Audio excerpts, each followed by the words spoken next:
샬롬, 이동춘 목사입니다. 오늘도 여러분의 삶이 주님의 평안으로 가득하시길 기원하며 하나님의 말씀을 나누겠습니다. 오늘 주시는 말씀은 열왕기상 18장 30절로부터 35절의 말씀입니다. 엘리야가 모든 백성을 향하여 이르되 내게로 가까이 오라.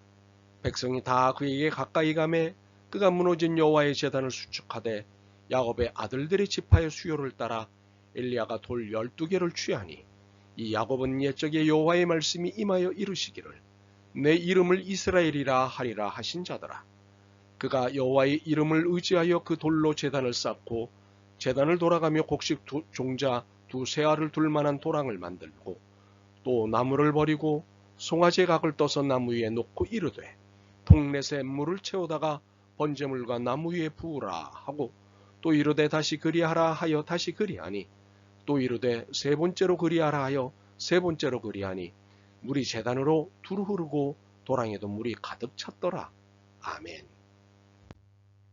열왕기상 18장 30절로부터 35절 말씀을 본문으로 이해가 아니라 신앙입니다 라는 제목으로 말씀을 나누도록 하겠습니다.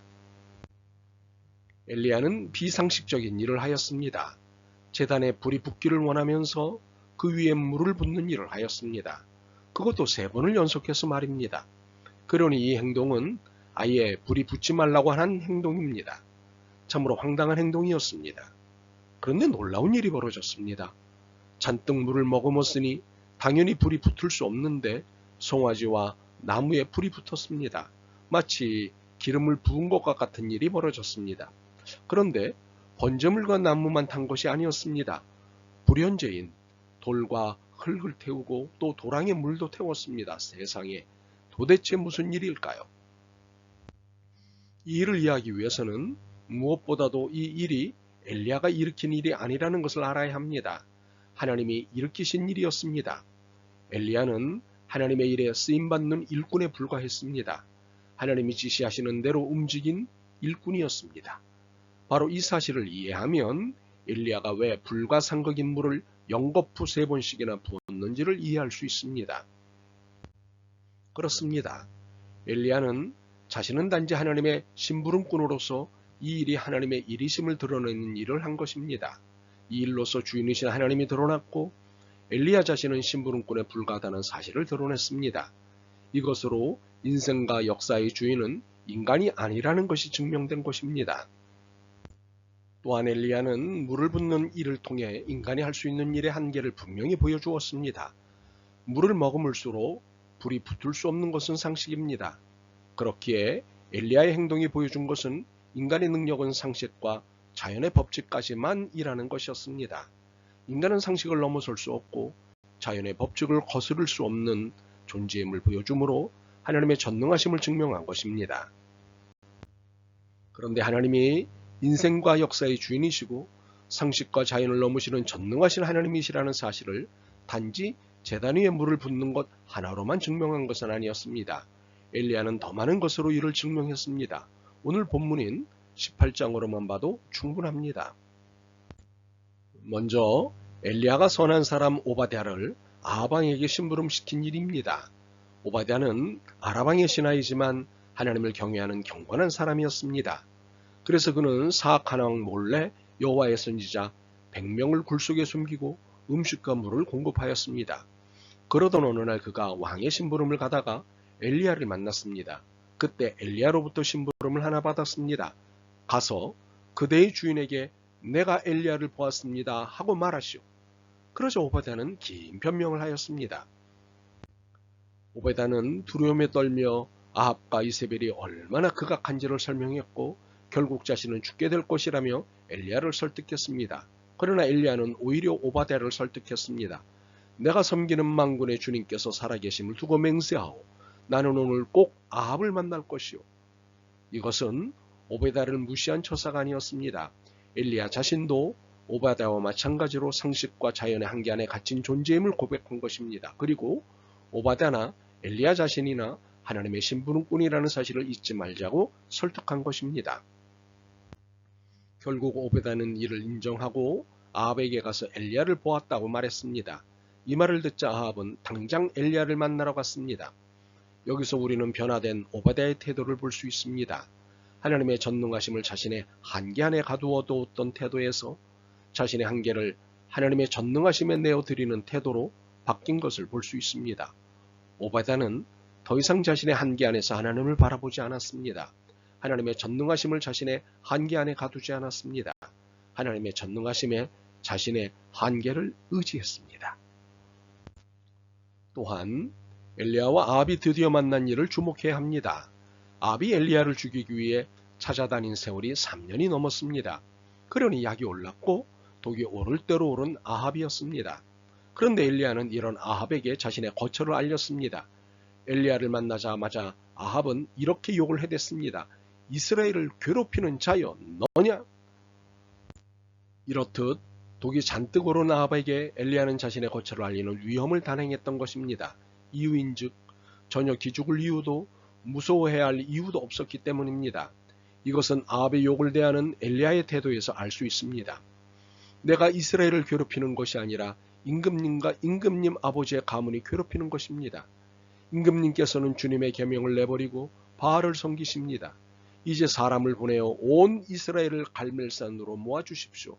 그리고 이세벨에게 녹을 얻어먹는 바알 예언자 410명과 아세라 예언자 400명도 함께 불러주십시오. 참으로 천하무적 아합 앞에서도 기죽지 않는 엘리야의 배짱은 놀랍습니다. 이 배짱의 근원지는 바로 하나님입니다. 그리고 하나님에 대한 경험입니다. 지난 3년 6개월을 가뭄 중에도 굶어 죽지 않는 경험을 한 엘리야였습니다. 매일 하나님이 보내시는 까마귀를 통해 음식과 물을 공급받는 경험을 하였습니다. 이 경험이 그리고 이 경험을 시키신 하나님이 배짱의 근원지였습니다. 또 하나 주목할 것은 엘리야와 850명의 영적 대결입니다. 이세벨에게 녹을 얻어먹는 바알 예언자 450명과 아세라 예언자 400명 도합 850명의 무당들과 갈멜산에서 한판 승부를 벌이게 되었습니다.